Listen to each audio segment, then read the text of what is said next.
Friends, welcome back to my channel Shikha educational and technical classes. तो friends, आज के video में मैं आपके लिए बीएससी थर्ड का जूलॉजी सेकेंड पेपर का प्रतिरक्षा विज्ञान इम्यूनोलॉजी लेसन का पूरा ऑब्जेक्टिव, जितना मोस्ट इंपॉर्टेंट ऑब्जेक्टिव क्वेश्चन थे उनको डिटेल से लेके आई हूँ।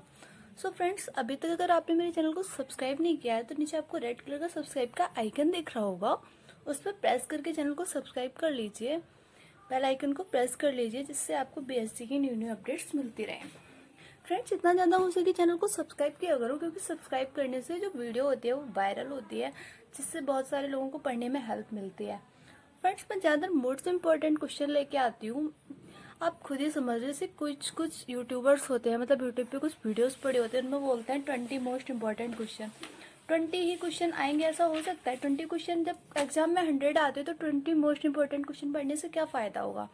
फ्रेंड्स, जब 100 क्वेश्चन आते हैं तो मिनिमम हमें 300 क्वेश्चन तो पढ़ने पड़ेंगे, तभी तो उसमें फंस सकते हैं। सो फ्रेंड्स, इतना पढ़ो कि मतलब जो एग्जाम में आ जाए। जब 100 क्वेश्चन आने आए तो 20 क्वेश्चन पढ़ के क्या होगा? कुछ नहीं होगा। तो जब 100 आने तो कम से कम 300 का तो लेवल बनाओ यार, तभी तो कुछ होगा।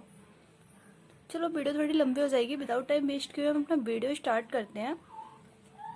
सो फर्स्ट हम इम्यूनोलॉजी चैप्टर से जो मोस्ट इंपॉर्टेंट क्वेश्चन लेके आए हैं, ऑब्जेक्टिव क्वेश्चन लेके आए हैं, उनको स्टार्ट करते हैं। तो फर्स्ट हमारा क्वेश्चन है, बी एवं टी कोशिकाएं उत्पन्न करने वाली सेल पाई जाती है। जो बी और टी सेल्स होती है उनको उत्पन्न करने वाली जो सेल्स होती है वो पाई जाती है। किसमें पाई जाती है? अस्थि मज्जा में।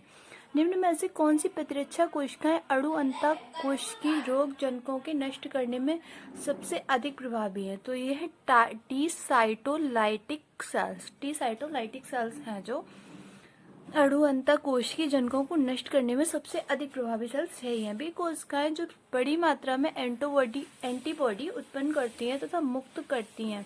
क्या तथा मुक्त करती हैं कहलाती है? जो बी सेल्स होती है बड़ी मात्रा में जो एंटीबॉडी उत्पन्न करती है तथा मुक्त करती है, उनको क्या कहते हैं? उनको प्लाज्मा सेल्स बोलते हैं। बी सेल सक्रिय होती है एंटीजन द्वारा। जो बी सेल्स होती है एंटीजन के द्वारा सक्रिय होती है, मतलब एक्टिव होती हैं।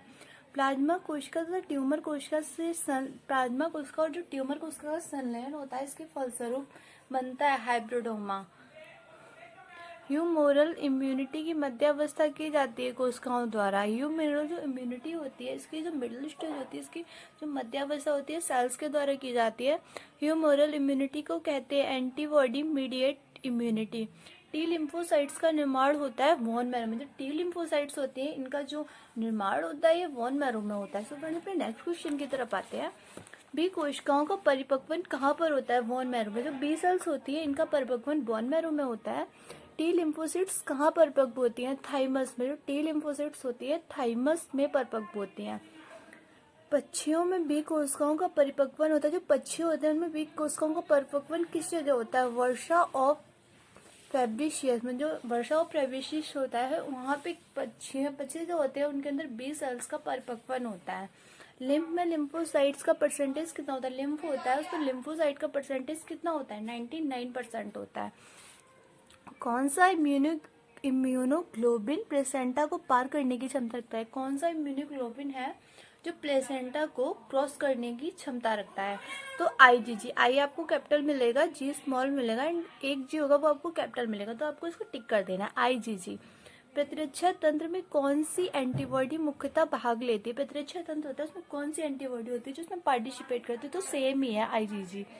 किस रोगाणु के कारण इंटरफेरोन का स्रावण होता है? कौन सा रोगाणु है जिसके कारण जो इंटरफेरोन है वो लीक होता है, मतलब स्रावण होता है? तो वायरस के द्वारा, मीन्स विषाणु के द्वारा। प्रजाति प्रतिरक्षा क्या है? प्राकृतिक प्रतिरक्षा है या सहज प्रतिरक्षा है?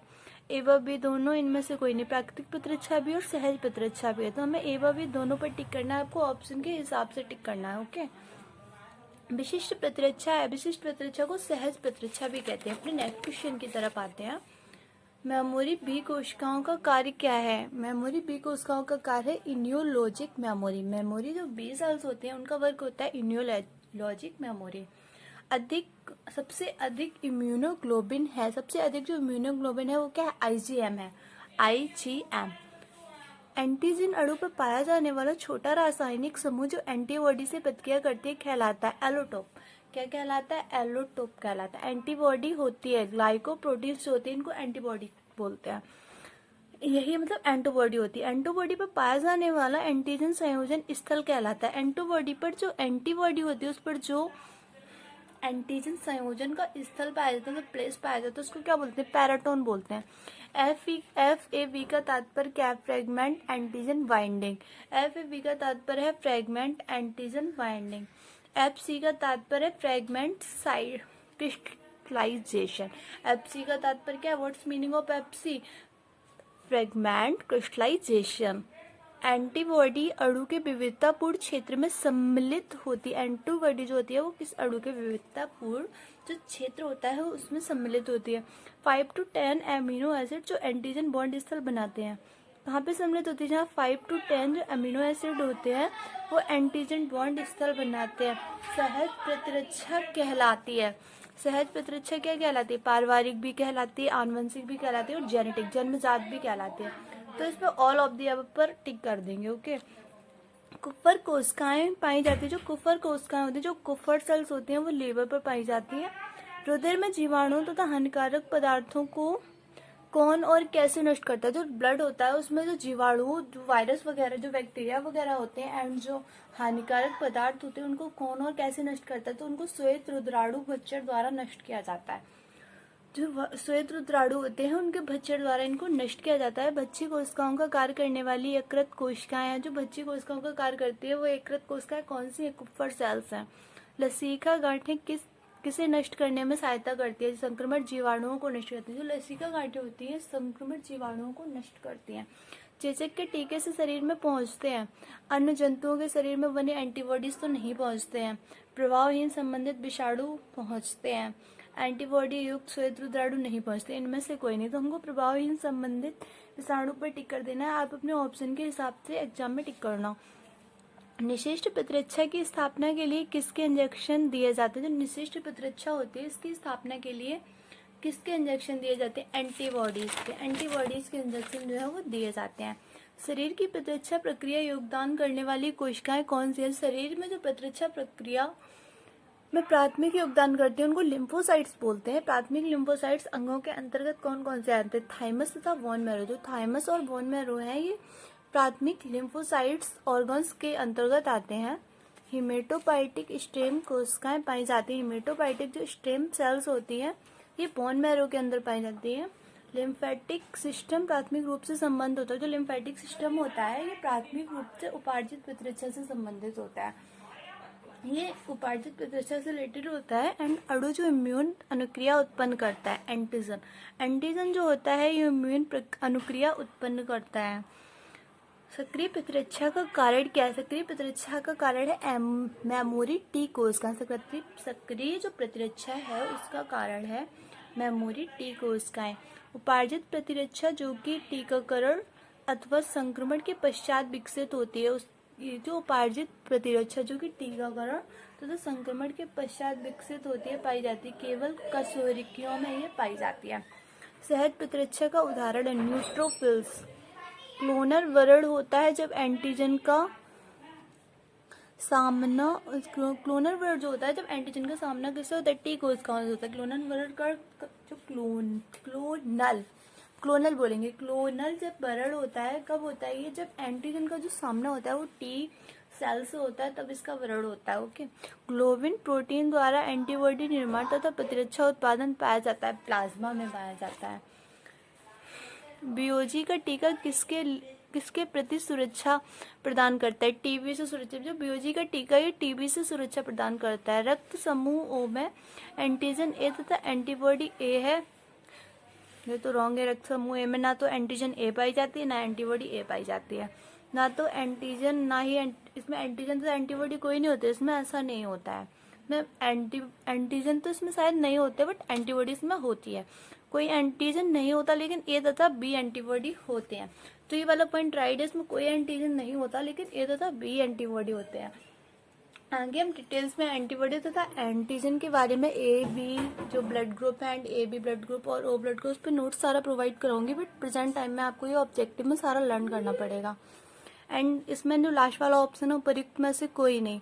तो ये वाला ऑप्शन नहीं है। इसमें कोई जो ओ ब्लड ग्रुप होता है उसमें कोई एंटीजन नहीं होता है बट जो इसमें एंटीबॉडीज होती है वो ए तथा बी एंटीबॉडीज होती है। जो ओ ब्लड ग्रुप होता है ना, उसका ब्लड हम ए बी ओ सबको हम दे सकते हैं। ओ ब्लड ग्रुप होता है ना जिसका, उसका किसी पे भी चढ़ाया जा सकता है। जब आपको ये डिटेल में समझाऊंगी तब आपको एकदम क्लियर होगा। अभी आप बस ऐसे ही समझ लो।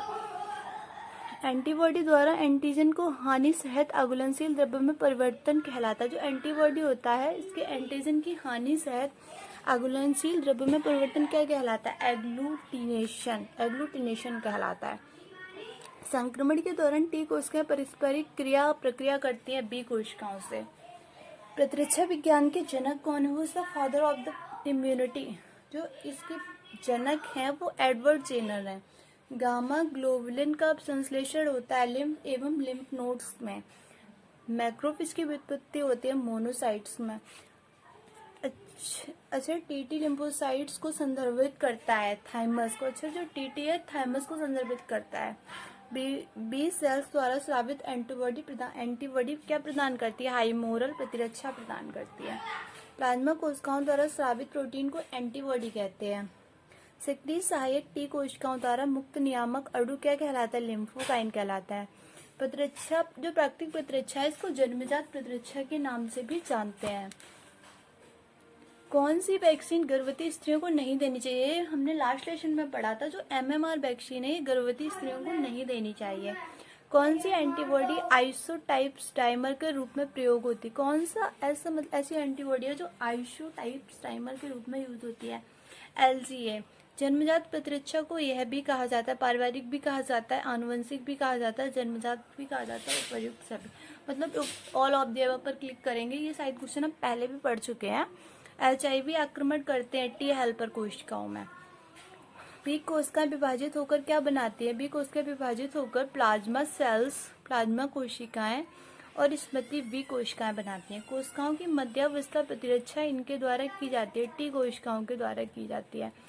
एंटीबॉडी का कौन सा वर्ग पेशेंट को पार कर सकता है? तो LGG, L आपको स्मॉल दिखेगा एंड G आपको स्मॉल दिखेगा एंड जो ये लास्ट वाला G है ये आपको कैपिटल दिखेगा। तो फ्रेंड्स, अब अपने नेक्स्ट क्वेश्चन की तरफ चलते हैं। हमारा नेक्स्ट क्वेश्चन है, मोनोक्लोनल एंटीबॉडी निर्मित होती है हाइब्रिडोमाइस द्वारा। ऊतक मैक्रोफेज होते हैं परिपक्व मोनोसाइट्स में। जो ऊतक मैक्रोफेज होते हैं ये मोनोसाइट्स में परिपक्व होते हैं। एंटीबॉडी के दो बाहरी चेन के बीच डाइसल्फाइड लिंकेज स्थित होते हैं FC क्षेत्र में। जो एंटीबॉडी होती है इसके दो बाहरी चेन के बीच डाइसल्फाइड जो लिंकेज होते हैं ये FC क्षेत्र में स्थित होते हैं। सीरम की प्रचुर मात्रा में पाया जाने वाला वर्ग EGG है। जो सीरम के प्रचुर मात्रा में जो वर्ग पाया जाता है वो EGG है। सो फ्रेंड्स, हमने ये जो इम्यूनिटी प्रतिरक्षा विज्ञान था इसके जो मोस्ट इंपॉर्टेंट क्वेश्चन थे वो हमने पढ़ लिए। इनको आपको फिलहाल में रटना ही पड़ेगा। देन अगर आपको 2019 का पूरा पेपर का सॉल्यूशन चाहिए देन मुझे कमेंट बॉक्स में कमेंट करना, और मैं इस जूलॉजी सेकंड का सारा टॉपिक आपको डिटेल्स विद नोट्स पढ़ाऊंगी after exam. So friends, if you like my video then subscribe my channel. Also do like, comment and share and never forget to press bell icon and never miss an update. Thanks for watching my video.